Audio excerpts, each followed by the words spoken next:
Scene/Chapter 1. Another Night in Paradise. Once upon a time right here and maybe tomorrow. Meet Bob the TV correspondent and his girlfriends in a bar outside Bangkok as the coyote girls dance. They fall over his best friend Dick. Bob thinks the TV is watching him. The smell of cheap perfume, alcohol and the sounds of fun blasts out from a steaming hot night in the farmer's market Coyote Hoi bar near the sea just outside the city suburbs. It's always summer in Thailand, northern Southeast Asia. It just goes wet monsoon or dry and thirsty. Tonight it is thirsty, very. The local band with several guitars and 2 keyboards, probably the whole family, is playing electronica synth lamb music, a southern suburban twist to the usual folk songs of the northern areas. The super fit, pencil-legged coyote dance girls are scantily dressed, dancing on the tables of the customers, and accepting drinks from everyone. The bar name is significant as Hoi has 2 meanings in Thai. One is a clam, the other is a word girls use a lot, probably because of the similarity of the inside of the clam to a girl's genitals. The girls seem to get some pleasure by putting theirs in the faces of those who are drinking with them, and are pursuing the story of the pirate's search for the bearded clam, although most shave. The place is somewhere in Thailand outside the city. A super fit girl with her name, Siri on her shirt in sparkly bits, is dancing on the bar with a bottle of spirit in one hand and looking like she is about to pee in her girlfriend's drink, and they both are giggling. Many Far East Asian girls have drinking games. Their game is 6 shots poured out in lines of 3 between the 2 of them. The first shot's down, then they punch fists. The next shot's down with fingers as scissors interlock with a sexy scream, and the last shot's down with a hard slap high five. They scream with laughter. Thai girls like to drink. They get through a bottle very quickly. They are dressed practically the same. Open shirts over boob tubes, skirts with frills over those annoying shorts hidden underneath them, bare midriff and plenty of slinky leg with big, just over the ankle lacy boots, giving a preconceived appearance of being twins, but they are subtly not. They are playing the Asian girls all look the same, being ultra cute and joke about it, both having identical fringes, single thin plaits on the same side and waist-length hair sticking sexily to their sweaty bodies, taking selfies with each other, making the same ooh and wow face gestures in naughty upskirt poses.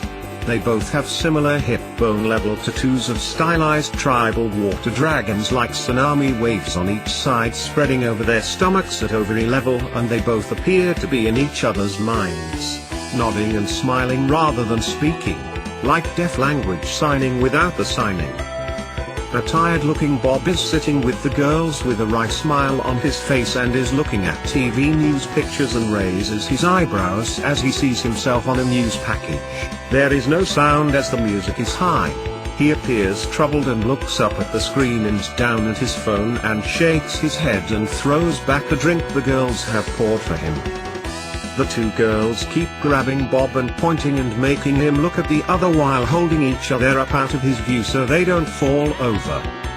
Bob is a seasoned Far East Orient Asian news correspondent who has seen almost everything in his job, so appears numb to what is going on around him by the coyote girls. To those who did not know them, they would consider it to be outrageous behavior, but Bob is a very much open-minded, been there done that, and twice to make sure, kind of chap. As the band breaks, the DJ plays another song announcing he is off to bed, probably to throw up on his pillow and thanks for all the drinks. So that is it for another night. Siri jumps down and grabs Pooh, who has now tangled herself around Bob, and they all hug together, with the girls jumping up and down, before heading outside to go and find something to eat. There is always something to eat at 3 AM near the market, the time when the creatures of the night appear to roam the streets. The creatures of the night who appear like tired-looking saggy-faced Michael Jacksons pulled straight from a graveyard, saggy-armed Madonnas and butt-enhanced Kardashians, numpty Managan plastic Bieber haircuts who can't keep it up without a shovel load of makeup and hairspray. And that includes the men. As they walk out, they bump into Dick, who is always tired and full of emotion. Dick is trying to stand up and leave on his way out and mutters something incoherent to them and falls back into his seat. Bob says to Dick, "Hello. Hello. Call me Bob up and down. Perhaps we are brothers." Dick says, "It's an unfortunate name, but I am no bobber, rubber, Dick." And he then slurs anyway, "It's Richard and Wellard," in a tough man voice and clenching a fist as it hangs over the chair armrest. They smile and nod at him, not understanding a word he is saying. Dick is always tired and emotional, and as the community emotional fool is accepted by all those around him to say what others are thinking and get away with it. Like some court jester who can spout treason protected by royal command. He is the official drink-talking man of the moment, just speaking his fuddled feelings but often very poignant to what is happening around and about us.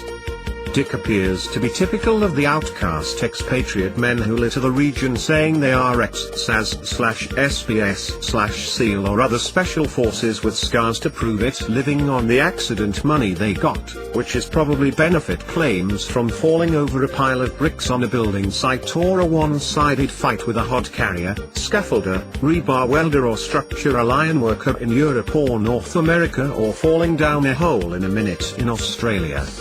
They are the brute type who walk or stagger with an old cowboys and Indians movie sway from side to side swagger with elbows out and lower arms dangling from the elbow to make themselves look bigger, showing open armpits as if they have underarm sunburn which is sore and they can't put their arms down by their sides. They are always ready to defend the bad girls who steal from customers' pockets without questioning, as women need to be protected in it, even if the women are utter shite and really need a good thrashing. Dick has grown out of the new boy in town, to Asia with a few years of writing articles in local tourist rags to try and gain attention. Telling tales on local sex attitudes or trashing his newfound home while still trying to hang on to the habits and diet he left behind without noticing why he is not fitting in, and which bore everyone else to death and do nothing but cause drunken arguments in bars. He got sucked into it by the self-professed know-alls who are draped over most bars as if they are professors of the land and are the English language, grammar and spelling Nazis, exploiting a teaching visa loophole, enforcing an antiquated correctness that nobody cares about anymore. Like addicts, they start to believe they are knowledgeable because they are surrounded by bar girls who skipped school. Even though Dick's articles were a cut above the uneducated shit written by those who had only read of the existence of the works of one or two classical writers as part of a standard 16-year-old high school pre-SAT school curriculum, and then only then when they had got the pages of a borrowed Sun page 3 unstuck. They generally fall apart and end up gawping like stunned mullets when asked to compare the output of any two classics, or to compare stories like Uncle Tom's Cabin and Tom Sawyer with Hamlet or Othello, or indeed Man and Superman with Animal Farm, Brave New World or Smiley's People. Questions designed to confuse rather than make any sense, and to which they generally get agitated and threatening and saying phrases like "Don't come all hoity-toity, high and mighty with me," to hide their incompetent, ignorant state of arrested development. The local girls, or those who have come to sell themselves, who comically call themselves working girls to try and gain some kind of credibility for being slags and slappers, sex worker service maybe, but it's not really a job, ready to jump on the next wallet when the last one gets empty. Looking at them, it would be better they stay on the farms they came from, as they end up locked in and exploited as they don't make the money they thought they could get or find any tourist that can be trusted. They generally don't like men like the strong boy expats, as these girls can look after themselves very well, as most have been learning kickboxing since they started walking. But they hang round the tough boys as they cause trouble, and a fight is always appreciated in their lives if they are not watching the very popular kickboxing on TV. There are many of the pig-headed, bigoted bully types who end up with the kitchen knife or kitchen chopper wounds from girls who take a lot to make angry. What really makes the girls angry is partners who are unfaithful in the same area as they live, with this being the most disrespectful act. They have no problem what they do out of town and consider it works both ways. Their up to you phrase, which means they don't care in a bad way, also doubles as an up to me. However, the girls accept the rounds of drinks he buys them, and he is adored by the lady boys as he always is buying them much too many drinks. Dick is not gay, but everyone buys the lady boys drinks as they are good fun, and Dick craves attention and being made a fuss over, and the lady boys like to fuss about like precocious schoolgirls. Strangely enough, Dick is not a building site brickie, wheelbarrow driver, or indeed an ex-military God's gift squaddy looking for girl trophies to hang on his arm, but he is a highly educated academic dropout who tried industry, even journalism and other areas, but never fitted into the corporate crap that he was having to deal with, and found Asia to be human and social and civilized compared to the land of the oppressive and assertive rabid backstabbers, as he calls them. The ones he hated most being the ones who stab at an opportunity even if they have no chance of getting the position, just to balk anyone else getting a higher position than themselves. Even if a friend in a higher position could in fact elevate them, they don't think that far ahead. Dick found solace and acceptance in Thailand, as it is a place where everybody greets each other with a respectful hands together way eye gesture, which is the way of the northern Southeast Asian countries.